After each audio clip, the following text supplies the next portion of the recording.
Samsung এর brand shop BS বলি, BS ছাড়া যেটাতে মানে সেল করি সেটাতে হচ্ছে ওরা ফোন ধরেন দু একটা অ্যাক্টিভ করা আগে থেকে থাকে, ওটা হচ্ছে কাস্টমারকে কিছু একটা বুঝায় সেল করে দেয় মাল্টি ব্র্যান্ড শপগুলোতে যা হয় আর কি।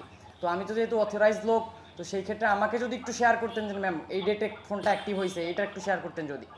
স্যার সেক্ষেত্রে হচ্ছে আপনার ইনভয়েসের পর যে ডেটটি আছে ওই ডেটেই হচ্ছে অ্যাক্টিভ করা হয়েছে, যদি আমাদের অথরাইজ সার্ভিসের থেকে কিনে থাকেন। ঠিক আছে। জি ম্যাম, বাট আমি আমার ম্যাম নির্দিষ্ট অ্যান্সারটা পাইলাম নাই আর কি। আমাদের থেকে তো স্যার এমন বলা পসিবল হচ্ছে না। আপনি যদি আমাদের একদম অথরাইজ কয়েকটি যে অথরাইজ শোরুম আছে, শোরুম থেকে যদি কোনো হচ্ছে হ্যান্ডসেট বা কোনো প্রোডাক্ট স্যামসাং এর প্রোডাক্ট পারচেস করে থাকেন, সেক্ষেত্রে অরিজিনাল এবং অথেন্টিক প্রোডাক্ট পারচেস করেছেন। হ্যাঁ এটা অবশ্যই, এটা হচ্ছে ফোন অফিসিয়াল, সেটা ঠিক আছে। আপনাকে যে ইনভয়েসের পর যে ডেটটি লেখা আছে, ওই ডেটের মধ্যে যে ডেটটি লেখা আছে ওই ডেটেই হচ্ছে। ওকে ম্যাম, ধন্যবাদ। ঠিক আছে, আমি ধন্যবাদ আমার অ্যান্সার পাই নাই। আপনাকে কল করে